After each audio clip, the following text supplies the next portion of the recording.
ہم نے پڑاؤ اٹھایا اور سارا سامان نصف میل پیچھے منتقل کر لیا۔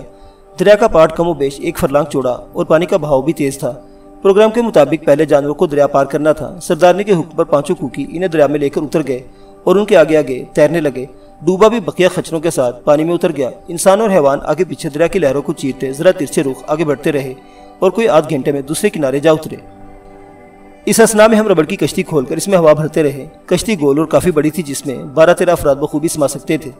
ہوا بھرنے والا پمپ اس کے ساتھ رکھا تھا اور ایک چارٹ پر کچھ ہدایات درج تھی۔ ان ہدایات کے مطابق کشتی میں بیک وقت صرف 9 آدمی سفر کر سکتے ہیں۔ اس کے علاوہ 250 پاؤنڈ تک وزن بھی لادا جا سکتا تھا۔ دال کے ساتھ ہوا چیک کرنے والا جیبی گھڑی کا سائز جتنا ایک چھوٹا میٹر بھی تھا۔ میٹر کے مطابق ہوا بھرنے کے بعد کشتی کا جائزہ لیا تو بڑی مضبوط اور محفوظ معلوم ہوئی۔ اسے پہلی بار اس سفر میں استعمال کیا جا رہا تھا۔ کشتی کو ٹرائل کے دریا میں اتارا تو میں نے رانا صفدر، صوبیدار خداداد خان اور ہرنام سنگھ اور بودھی کے ہمراہ اس میں ایک چکر لگایا اور پورا اطمینان کرنے کے بعد اسے ساحل سے لگایا۔ پہلے پھیرے میں 9 کے بجائے 7 افراد سوار کیے گئے، جن میں میرے علاوہ پرنسس اندرا، پروفیسر اسلم، زخمی وکرم جس کی حالت میں کوئی تبدیلی واقع نہیں ہوئی تھی، رانا صفدر اور بودھی نے اسے سٹیچر سمیت کشتی میں ڈال دیا۔ اس پر نئی غنودگی طاری ہو گئی تھی کیونکہ سویرے مارفے کا ایک اور انجیکشن دے دیا تھا۔ کشتی کا 7واں مسافر پرنسس اندرا کا باڈی گارڈ ٹھاکر اجیت سنگھ تھا۔ ان 7 سواریوں کے علاوہ رائفلوں اور ایمونیشن کے علاوہ کوئی سامان بھی لادا گیا۔ کشتی جنوبی ساحل سے روانہ ہوئی تو میں نے پتوار سنبھالی۔ رانا صفدر اور بودھی چپو چلانے لگے۔ اگرچہ دریا کے بہاؤ کے ساتھ ساتھ وہ خود بخود بہ رہی تھی، لیکن اس کا رخ شمالی کنارے کی طرف دھکیلنے کے لیے چپوں سے کام لینا پڑتا تھا۔ جدوجہد کے بعد آخر کشتی گھاٹ پر جا لگی، جہاں ڈوبا اور 5 کوکی ہمارے منتظر تھے۔ وکرم کو سٹیچر سمیت ساحل پر لٹا دیا گیا۔ پرنسس اندرا، پروفیسر اسلم اور ٹھاکر اجیت سنگھ کو اتار کر میں رانا صفدر اور بودھی کو لے کر پھر جنوبی کنارے پر آ گئے۔ دوسرے پھیرے میں کپالا سردارنی، گھومبی، دگل اور کریاپا کو پہلے سے نسبتاً زیادہ سامان کے ساتھ شمالی کنارے پر پہنچایا گیا۔ سردارنی ربڑ کی کشتی میں بیٹھ کر عجیب سی حیرت اور سنسنی محسوس کر رہی تھی۔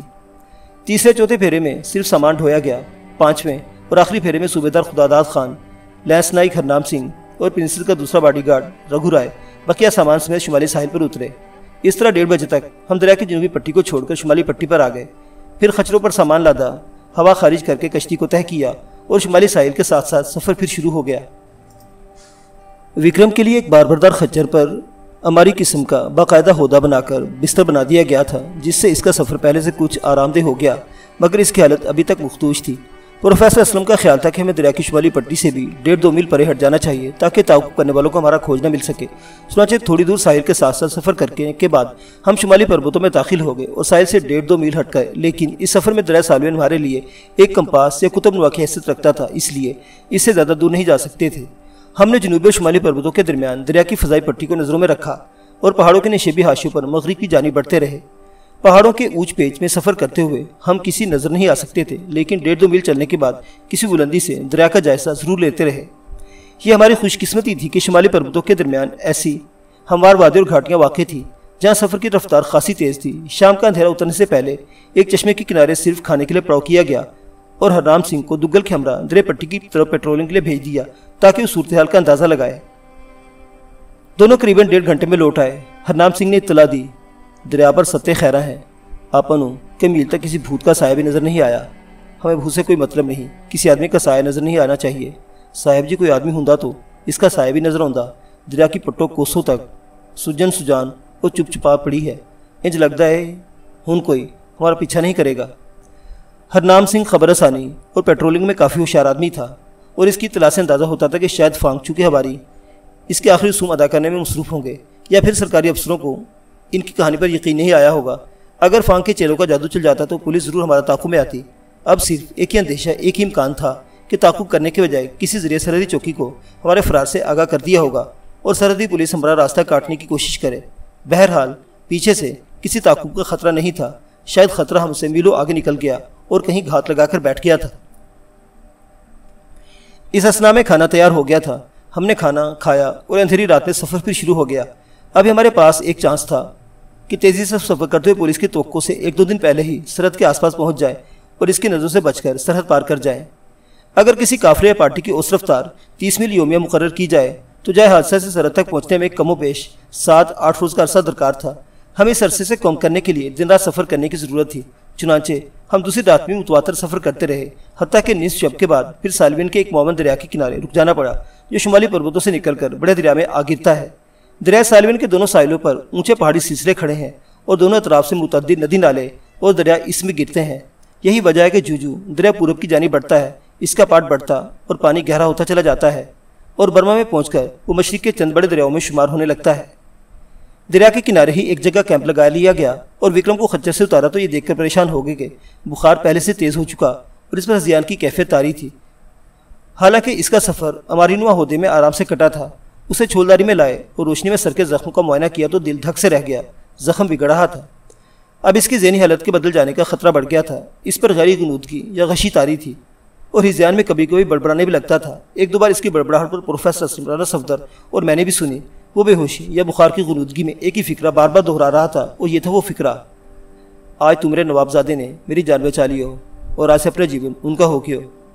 وکرم نے جے پور کے جنگل میں یہ بات رانا صفدر کو مخاطب کر کے کہی تھی جب ہاتھیوں پر کھیلے جانے والے شکار کے دوران شیر کے حملے سے شدید زخمی ہو گیا تھا اور میں رانا صفدر کے ہمراہ خیمے میں اس کی عیادت کرنے گیا تھا۔ ہم سب نے اس کی زبان سے فکرہ سنا اور دل محسوس کر رہ گئے۔ بخار یا سر کے بگڑتے گھاؤ نے اس کے ہوش و حواس سلب کر لیے تھے اور بے ہوش یا غیر غنودگی کی حالت میں اس کی زبان سے بار بار ادا ہونے والا فکرہ انتہائی جگر خراش اور تکلیف دہ تھا، کیونکہ اس فکرے سے ظاہر ہو رہا تھا کہ اس کا جیون میرے نام لگ گیا ہے۔ مگر یہی جگر خراش اور تکلیف دہ فکرہ اس امر کی نشاندہی بھی کرتا تھا کہ سر کے غیر معمولی گھاؤ کی وجہ سے اس کی ذہنی حالت بدلی نہیں، ماضی اور حال سے اس کی یادداشت کا رشتہ منقطع نہیں ہو رہا، بلکہ بیماری اور غنودگی کے باوجود ماضی اس کے حافظے کی لوح پر رقم ہے اور وہ اسے پڑھ رہا اور پھرتے جذبات میں میرے لیے اپنی بے پناہ محبت کا اظہار کر رہا ہے۔ کسی یادگار سمے کی کچھ باتیں، کچھ یادیں ہمارے ذہن کی کوٹھریوں میں چھپ کر بیٹھ جاتی ہیں اور زمانہ ان پر حالات کی گرد بکھیرتا، بے خبری کے پردے ڈالتا آگے بڑھ جاتا ہے۔ وقت کے ساتھ وہ باتیں، وہ یادیں آدمی کے ذہن سے محو ہو جاتی ہیں اور زندگی کے ہنگاموں میں اسے یاد بھی نہیں رہتا کہ گزرے دنوں میں کوئی انوکھی بات ہوئی تھی۔ مگر زندگی کے سفر میں ناگہاں ایک ایسا موڑ آتا ہے جب زمانہ بیتے لمحوں کو دہراتا ہے۔ زندگی کی کوٹھلیوں میں یادداشتوں کے بند کواڑ کھل جاتے ہیں اور آدمی بیتی باتوں اور گزری یادوں سے گلے ملتا ہے۔ اس کے برعکس کبھی کبھی یوں بھی ہوتا ہے کہ آدمی ماضی کی باتوں کو بھولتا تو نہیں، البتہ وقتی طور پر ان سے غافل ہو جاتا یا پھر موقع کی تاک اور گھات میں رہتا ہے کہ کب اس کے کسی قول یا عہد کو پورا کرنے کی گھڑی آتی ہے اور کب وہ اپنے ماضی کا قرض چکانے کے قابل ہوتا ہے۔ اور جب وہ گھڑی وہ ساتھ آ جاتی ہے اور آدمی گزرے لمحوں کو یاد کرتا، بیتی باتوں کو دہراتا اور اس امر پر مطمئن ہو جاتا ہے کہ اپنے قول میں پورا اترا۔ وکرم یا تو بخار کی غنودگی میں اپنے ماضی سے گلے مل رہا تھا اور ان گھڑیوں میں جب وہ زندگی اور موت کے درمیان سانس لے رہا تھا، بیتی باتیں یاد کر کے اپنے آپ کو تسلی دے رہا تھا کہ اس کا جیون اکارت نہیں گیا بلکہ ایک بلند آدرش پر قربان ہو رہا ہے، یا پھر اپنی آتما کو اس بات سے شانت کر رہا تھا کہ چند مہینے پہلے جے پور کے جنگل میں اس نے رانا صفدر کو جو قول دیا تھا اسے پورا کر کے دکھا دیا ہے۔ دونوں ہی صورتوں میں اپنے ماضی کے ساتھ اس کا ناطہ قائم تھا۔ پروفیسر اسلم اور رانا صفدر کے نزدیک جہاں اس کی زندگی خطرے میں پڑ گئی تھی، وہاں سب سے بڑا خطرہ یہ درپیش تھا کہ اگر وہ بچ بھی گیا تو سر کی چوٹ اور بگڑتے گھاؤ سے اس کی ذہنی حالت یکسر تبدیل ہو جائے گی، یادداشت کھو دے گا اور اپنے عزیزوں دوستوں سب کو بھول جائے گا۔ یہ خیال یقیناً بڑا روح فرسا تھا کہ ایک شخص جیتے جی اپنی پچھلی زندگی سے بالکل بے تعلق ہو جائے اور اسے یہ بھی یاد نہ رہے کہ اس کی زندگی کے 38 برس کہاں اور کس طرح گزرے تھے۔ لیکن میرا وجدان یا میرے اندر کا آدمی کچھ اور کہہ رہا تھا اور یہ کہہ رہا تھا کہ اپنے ماضی سے وکرم کا ناطہ نہیں ٹوٹ سکتا۔ وہی فکرہ جسے وہ بے ہوشی کی حالت میں دہرا رہا تھا میرے وجدان کی تائید کر رہا تھا کہ ماضی کی یادیں اور یادداشتیں اس کے ساتھ ساتھ چل رہی ہیں۔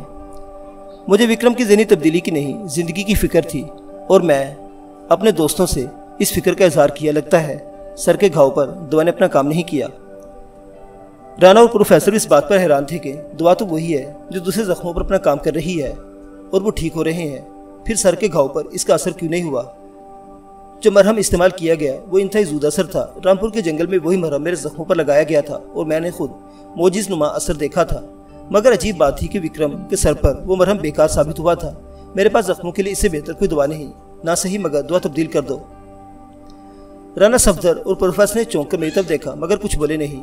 میرے مشورے کے مطابق رانا وکرم نے سر کی پٹیاں کھول دی، زخم کو اثرینوں صاف کیا اور اپنے میڈیکل باکس سے ایک نئی دوا نکال کے مجھے دکھائی۔ اس اثنا میں وکرم کی حالت میں کوئی تبدیلی نہ ہوئی، البتہ اس نے بڑبڑانا بند کر دیا اور ایک دو بار جب میں نے اسے بلانے کی کوشش کی تو کوئی جواب نہیں دیا۔ بے ہوشی کی حالت میں وہ نہ کچھ سنتا تھا نہ بولتا تھا، بڑی عجیب بے ہوشی یا غنودگی تھی۔ ان پہاڑوں پر جہاں دور تک کوئی ڈاکٹر تو کیا کسی آبادی کا نشان بھی نہیں تھا، وکرم کے علاج کے لیے ہمارا واحد سہارا رانا صفدر تھا یا پھر پروفیسر اسلم تھے جنہیں ڈاکٹری سے تھوڑا بہت لگاؤ تھا اور وہ رانا صفدر کو کوئی مشورہ دے سکتے تھے۔ رانا صفدر بھی کوئی ڈاکٹر تو نہیں تھا، میں شکاریوں کو پیش آنے والے خطرات کے مد نظر اور زخموں کے فوری علاج کی خاطر، کیونکہ جنگلوں میں طبی امداد تو میسر نہیں ہوتی، اس نے ضرورتاً سرجری کی کچھ معلومات حاصل کر لی تھی، لیکن وہ ایک ایسے زخمی کا علاج کرنے کا اہل نہیں تھا جس کے سر میں گہرا زخم آیا اور جس کی ذہنی حالت تبدیل ہو جانے کا خطرہ لاحق تھا۔ اس کے علاج کے لیے کسی ماہر سرجن کی ضرورت تھی۔ معاملہ سر کی چوٹ اور گہرے زخم کا تھا اور بر وقت علاج نہ ہونے سے بہت کچھ بگڑ سکتا تھا۔ یہ سوچ کر دل ڈوبنے لگا کہ اپنے ساتھی کی زندگی بچانے کے لیے ہمیں کسی ماہر سرجن اور ڈاکٹر کی خدمات حاصل نہیں کر سکتے۔ ایک انتہائی زودہ اثر اور مجرب دعا بھی اس کے زخم پر کارگر نہ ہو سکی تھی، اور اب ہمارے پاس صرف دعا کا نسخہ باقی تھا، کیونکہ جہاں دعائیں ختم ہو جاتی ہیں وہاں دعا اپنا اثر دکھاتی ہے۔ میں نے نئی دعا کی شیشی، جو عام طور پر معمولی زخموں کے استعمال ہوتی تھی، ہاتھ میں پکڑی اور رقت دل کے ساتھ خدا سے دعا کی کہ اے ارحم الراحمین، تو وکرم کے لیے اس معمولی دعا میں شفا رکھ دے۔ اگر اسے کچھ ہو گیا تو میرے ساتھیوں کے حوصلے ٹوٹ جائیں گے، تو چاہے تو مردے جی اٹھیں، یہ مردہ بھی زندہ کر دے۔ وکرم کی حالت بھی ایک مردے کی سی تھی، مگر وہ مردہ ابھی سانس لے رہا تھا۔ جب میں دعا کر رہا تھا، میری بھیگی پلکوں سے دو آنسو ٹوٹ کر شیشی پر گرے، اور میں نے وہ شیشی اسی طرح رانا صفدر کی طرف بڑھا دی۔ اس نے شیشی سے مرہم نکال کر وکرم کے سر پر لگایا جہاں گہرا گھاؤ تھا، پھر پٹیاں باندھ دی۔ وکرم اسی طرح بے ہوش پڑا رہا۔ میں نے رانا صفدر کو تاکید کی کہ اب اسے معرفے کا ٹیکہ نہ لگایا جائے، پھر اپنے دوستوں کو چھوڑ کر خیمے سے نکلا، جو میری حالت دیکھ کر بڑے پریشان اور غمگین ہو گئے، جبکہ وکرم کے لیے خود بھی بڑے دکھی تھے۔ اس رات پرنسس اندرا میرا انتظار کرتے سو نہیں گئی۔ جانتی تھی میں وکرم کے علاج معالجے میں مصروف ہوں، جس کی بگڑتی حالت اس نے بھی دیکھ لی تھی۔ جو ہی میں خیمے میں داخل ہوا، بستر میں اٹھ کر بیٹھ گئی۔ میری صورت دیکھی تو چپ کی چپ رہ گئی اور پوچھنا نہیں، مجھے ہی بتانا پڑا۔ وکرم کی حالت ٹھیک نہیں، وہ تو میں تمہاری صورت دیکھ کر ہی سمجھ گئی تھی۔ بستر پر بیٹھتے ہی میری آنکھیں چھلک پڑی اور اندرا نے تڑپ کر مجھے اپنی باہوں میں لے لیا۔ رونے سے کیا ہوگا، بھگوان سے پرارتھنا کرو، اسی سے وکرم کی زندگی مانگی ہے، پھر یہ بات بھگوان پر چھوڑ دو۔ سونے سے پہلے ہم دونوں نے وکرم کے لیے دعا کی اور بات خدا پر چھوڑ دی۔ اس رات میں 3-3.5 گھنٹے سے زیادہ نہ سوکا اور صبح جلد بیدار ہو گیا۔ اندرا بھی میرے ساتھ ہی جاگ گئی۔ چائے کی ایک پیالی پینے کے بعد ہم دونوں وکرم کو دیکھنے گئے۔ وہ ابھی تک بستر میں بے سود پڑا تھا، لیکن بخار ہلکا ہو گیا تھا اور چہرے پر پہلی سی مردنی بھی نہیں تھی۔ رانا صفدر نے ہاتھ میں پکڑ کے ہلایا تو اس نے ہلکی سی کرا کے ساتھ آنکھیں کھول دی اور عجیب سی نظر سے میں دیکھنے لگا، جیسے پہچاننے کی کوشش کر رہا ہو۔ ایک دو لمحے دیکھتا رہا، پھر صاحب کہہ کر اٹھنا چاہا، مگر میں نے اسے شانے سے پکڑ کر لٹا دیا اور تسلی دی، تم اچھے ہو جاؤ گے وکرم، تمہیں آرام کی ضرورت ہے۔ نہیں معلوم اس نے میری بات سنی یا نہیں، اور اگر بات سن لی تھی تو میرے الفاظ کا مطلب بھی نہ سمجھ سکا یا نہیں، کیونکہ جب میں نے اسے لٹایا وہ آرام سے لیٹ گیا اور لیٹتے ہی آنکھیں بند کر لی، جیسے غنودگی کی لہر نے آنکھیں بند کرنے پر مجبور کر دیا تھا۔ میں نے بھی ہلانا اور بے آرام کرنا مناسب نہیں سمجھا۔ اس کی حالت رات سے کچھ بہتر تھی۔ رانا صفدر اور پروفیسر اسلم کا خیال تھا 24 گھنٹے مسلسل آرام کرنے سے وکرم کی حالت کچھ اور بہتر ہو جائے گی، پھر شاید وہ سفر کے قابل ہو سکے، لیکن ہم راستے میں اتنا طویل پڑاؤ نہیں کر سکتے تھے اور جلد از جلد سرحد پار کرتے ہی محفوظ ہو سکتے تھے، جس کے لیے سفر اور تیز رفتار سفر ناگزیر تھا۔ ان پروتوں پر رکنا خطروں کو دعوت دینا تھا۔ میں نے دوستوں کو اپنے فیصلے سے آگاہ کر دیا، رکنا ہماری موت اور سفر ہماری زندگی ہے۔ یہ کہہ کر اندرا کے ساتھ خیمے سے نکلا اور صوبیدار خداداد خان کو ہدایت کی کہ وہ دریا عبور کرنے کی تیاری کرے۔ اس روز ناشتہ بھی جلد کر لیا گیا۔ معاون دریا نسبتاً کم گہرا اور کم چوڑا تھا، اسے پار کرنے میں کوئی دقت پیش نہیں آئی۔ کوکی پہلے کی طرح خچروں کے ہمراہ تیرتے ہوئے دوسرے کنارے پر پہنچ گئے۔ کشتی میں سب سے پہلے وکرم کو اس پار پہنچایا گیا۔ دریا عبور کرتے ہی سفر شروع ہو گیا اور دن بھر جاری رہا۔ رفتار بھی تیز تھی۔ وکرم کے لیے پہلے سے زیادہ آرام دہ اماری نما ہودہ تیار کیا گیا تھا تاکہ وہ جھٹکوں اور ہچکولوں سے محفوظ رہے۔ سفر کے دوران میں خود بھی اس کی دیکھ بھال کرتا رہا۔ رات کو جب ایک وادی میں پڑاؤ ڈالا، اس کا بخار کچھ اور ہلکا ہو چکا اور غنودگی بھی ٹوٹ رہی تھی۔ مرہم پٹی تبدیل کرتے ہوئے سر کا گھاؤ دیکھا تو وہ بھرنا شروع ہو گیا تھا، اور ہم سب اس بات پر حیران تھے کہ ایک معمولی مرہم نے آزمائے ہوئے زودہ سے مرہم سے بھی کہیں زیادہ صورت کے ساتھ اپنا اثر دکھایا، اور وہی معمولی مرہم تیر بہدف نسخہ ثابت ہوا۔ چوتھے روز پہاڑوں کی اینچ پیچ سے نکل کر ہم پھر دریائے سالوین کی پٹی پر آ گئے، کیونکہ ہمارا تعاقب نہیں کیا جا رہا تھا۔ دریا کی شمالی پٹی ہموار تھی، جس پر سفر کی رفتار خاصی تیز رہی۔ اس پٹی پر ہم رات کو بھی چلتے رہے اور نصف شب کے بعد قیام کیا۔ مسلسل بھاگ دوڑ اور تیز رفتاری کا مقصد یہ تھا کہ ہم چینیوں کی توقع کے خلاف 1-2 دن پہلے سرحد پر پہنچ جائیں اور پولیس کی نظروں سے بچ کر نکل جانے کی کوشش کریں۔ اندرا کے مطابق تبت کی زمین میں داخل ہونے کے لیے صرف 50-55 میل کا سفر باقی رہ گیا تھا۔ کل ہمیں سارا دن سفر کرنا اور رات کے اندھیرے میں پٹی کو چھوڑ کر پہاڑوں کے درمیان کسی جگہ سے چوری چھپے تبت میں داخل ہونا تھا، جہاں ہم چینی خطرے سے محفوظ ہو سکتے تھے۔ قدرت ہمارا ساتھ دے رہی تھی۔ وکرم کے سر کا خطرناک گھاؤ بھرنے لگا تھا، جبکہ دوسرے زخم اسی مرہم سے منجمد ہو رہے تھے جس نے سر کے گھاؤ پر اثر نہیں کیا تھا۔ اس کا بخار جاتا رہا اور غنودگی کی لہر اتر گئی تھی۔ اب وہ سنتا بولتا تھا، اس کے ذہن پر کسی تبدیلی کا اثر تھا، نہ یادداشت گم ہوئی تھی۔ اگلے روز سویرے ہی پڑاؤ اٹھا لیا گیا۔ فانچو کی موت کے بعد یہ ہمارے سفر کا 5واں دن تھا۔ ہم چاہتے تھے شام تک زیادہ سے زیادہ فاصلہ طے کر لیں تاکہ شام کے وقت دریا کی پٹی چھوڑ کر جب پہاڑیوں میں داخل ہوں ہمارا چین کا سفر کچھ اور کم ہو جائے اور ہم اسے بصورت طے کر کے دوسری طرف نکل جائیں۔ چنانچہ 5ویں دن سفر کی رفتار غیر معمولی رہی اور ہم دریا کی پٹی کے ساتھ ساتھ تیزی سے آگے بڑھتے رہے۔ اس روز سے پیر تک تقریباً 40 میل کا سفر طے کر لیا۔ اب تبت میں داخل ہونے کے لیے 10-15 میل کا سفر باقی تھا۔ آگے پیچھے خطرے کے آثار نہیں تھے۔ حالات ہمارے موافق اور موقع تھا کہ پولیس کی بے خبری سے فائدہ اٹھا کر چین کی سرحد پار کر جائیں۔ دریا کی پٹی پر ہمیں صرف 3-4 میل اور سفر کرنا، پھر اسے چھوڑ کر شمالی پروتوں میں اتر جانا تھا، کیونکہ 3-4 میل تک شمال کی طرف چٹانوں کا ایسا سلسلہ حائل تھا جس سے گزر کر ہی ہم پہاڑیوں کا رخ کر سکتے تھے۔ اس روز ہم نے بہت تیز سفر کیا اور اپنے فرار کے منصوبے کو کامیابل بنا دیا تھا۔ ابھی شام کا جھپٹا پھیلنے میں 1.5 گھنٹہ باقی تھا اور ہم 3-4 میل کا سفر طے کر کے دن کے اجالے میں اپنا راستہ تبدیل کر سکتے تھے۔ انسان کی فطرت ہے، جب وہ کامیابی کی منزل کے قریب پہنچ جاتا ہے اس کے اندر ایک عجیب سی بے چینی پیدا ہو جاتی اور وہ چاہتا ہے کہ جو کچھ ہونا ہے آنن فانن ہو جائے۔ اسی بے چینی کے عالم میں اس کا عمل بھی غیر معمولی ہو جاتا ہے اور وہ باتیں بھی خلاف معمول کرنے لگتا ہے۔ ہم بھی کچھ ایسی کیفیت سے دوچار وہ چاہتے تھے کہ ہمارے پر لگ جائیں اور ہم اڑ کر منزل مقصود پر پہنچ جائیں۔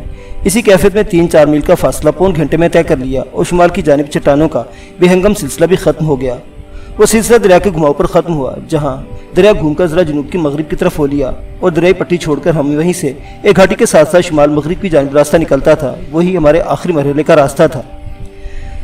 سردارنی اور گھومبی پہاڑی کے سفر کا تجربہ رکھتے اور اس آخری مرحلے میں پہاڑوں کے درمیان ہماری رہنمائی کر سکتے تھے، مگر ظاہر ہے کہ رات کا اندھیرا پھیل جانے کے بعد ہمیں ٹارچوں کی روشنی میں سفر نہیں کرنا تھا۔ فرار کے مرحلے پر روشنی ہمارے لیے خطرہ بن سکتی تھی۔ رہنمائی کے لیے ایسا آدمی درکار تھا جو اندھیرے میں راستہ تلاش کر سکتا، خطروں کو بھاپ لیتا۔ ہماری پارٹی میں ایسا آدمی صرف ایک تھا، ہرنام سنگھ، جس کی نظریں اندھیروں میں چھید کرتی جاتی تھیں۔ میں نے اسے ہدایت کی کہ وہ سردارنی اور گھومبی کے ساتھ پارٹی کے آگے آگے سفر کرے۔ ہرنام سنگھ میں جہاں بہت سی خوبیاں اور وہاں ایک خوبی یہ بھی تھی کہ مشکل کام کے لیے ہر وقت مستعد رہتا، فوراً تیار ہو گیا۔ میں نے بتایا، ہرنام سنگھ، آج رات ہمیں ٹارچ نہیں چلانی، ٹارچ کا کام آنکھوں سے لینا ہے۔ میں تو سگوں خود آپ کو یہ بات بتانے والا تھا کہ آج ٹارچ نہیں برتنی، خطرے کے ٹائم کوئی فوجی تیری بھی نہیں بال سکتا۔ ہرنام سنگھ ریٹائرڈ فوجی اور ان باتوں کو خوب سمجھتا تھا۔ میں نے سردارنی کو بھی کچھ ضروری باتیں سمجھا دی اور ہرنام سنگھ اپنی رائفل کندھے پر لٹکائے اس کے ساتھ ہو لیا۔ ہمارے اس طرح کے ہمارے دل دھڑک رہے تھے کیونکہ اس سفر کا آخری اور انتہائی خطرناک مرحلہ شروع ہونے والا تھا۔ ابھی ہم دریا کے گھماؤ پر پٹی چھوڑ کر شمالی گھاٹی پر مڑے ہی تھے کہ اس راستے پر جدھر میں جانا تھا پولیس کے 5-6 سپاہی ایک پہاڑی موڑ سے نکل کر بالکل ناگہاں نمودار ہوئے، جنہیں دیکھتے ہی ہم انہی قدموں میں ٹھٹک کر رہ گئے اور مارے حیرت کے گم ہو گئے۔ اب اس کے سوا اور کوئی چارہ نہ تھا کہ اس راستے پر مڑنے کے بجائے ہم دریا کی پٹی کے ساتھ ساتھ آگے بڑھیں۔ پیچھے تو جا نہیں سکتے تھے، مگر دریا کی پٹی پر نظر پڑی تو ادھر سے بھی 5-6-7 مسلح سپاہی کو نکلتے دیکھ کر ہاتھوں کے طوطے اڑ گئے۔ پولیس نے ہمیں دونوں جانب سے گھیر لیا اور وہ خطرہ جو تعاقب نہ ہونے کی وجہ سے دل کے نہاں خانے میں سرسرایا تھا عملی شکل میں سامنے آ گیا۔ حالانکہ ہمارے نزدیک اگر سرحدی پولیس کو ہماری عمل سے مطلع بھی کر دیا گیا تھا تو اسے بھی 2 دن مزید ہمارا انتظار کرنا تھا۔ ہم 2 دن پہلے پہنچ گئے تھے اور پولیس بھی ہمارے استقبال کے لیے موجود تھی۔ ہمارے تمام اندازے، سارے قیاس غلط ثابت ہوئے۔ فرار کا منصوبہ کانچ کی طرح ٹوٹا اور کرچی کرچی ہو کر بکھر گیا۔ اب نہ صرف ہمارے فرار کے راستے مسدود ہو گئے بلکہ پیچھے ہٹنا بھی ناممکن تھا۔ نہ پائے رفتن نہ جائے ماندن کا مضمون درپیش تھا۔ اس ناگہانی افتاد سے میرے اور میرے ساتھیوں کی جو حالت ہوئی اسے الفاظ میں بیان نہیں کر سکتا۔ دل دھک سے رہ گئے۔ معلوم ہوتا تھا اس مصیبت سے جو بجلی کی طرح اچانک ٹوٹ پڑی تھی کسی نہ کسی کے دل کی حرکت بند ہو جائے گی، کیونکہ دونوں طرف سے بڑھتے ہوئے چینی سپاہیوں کو دیکھ کر ہم نہ صرف انہی قدموں رک گئے بلکہ مارے حیرت اور صدمے کے بھجک کے رہ گئے۔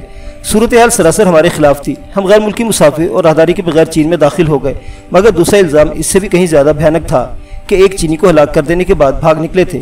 یا کسی بہادری، غصے اور جوش کا مظاہرہ کرنا بیکار تھا اور کوئی بھی غلط فیصلہ ہمیں مشکلوں میں مبتلا کر سکتا تھا، مگر جو مشکل پیش آئی وہ بھی کسی قیامت سے کم نہ تھی۔ پھر بھی میں نے اپنے دل میں سوچ لیا کہ ہمیں پرسکون رہنے کی ضرورت ہے۔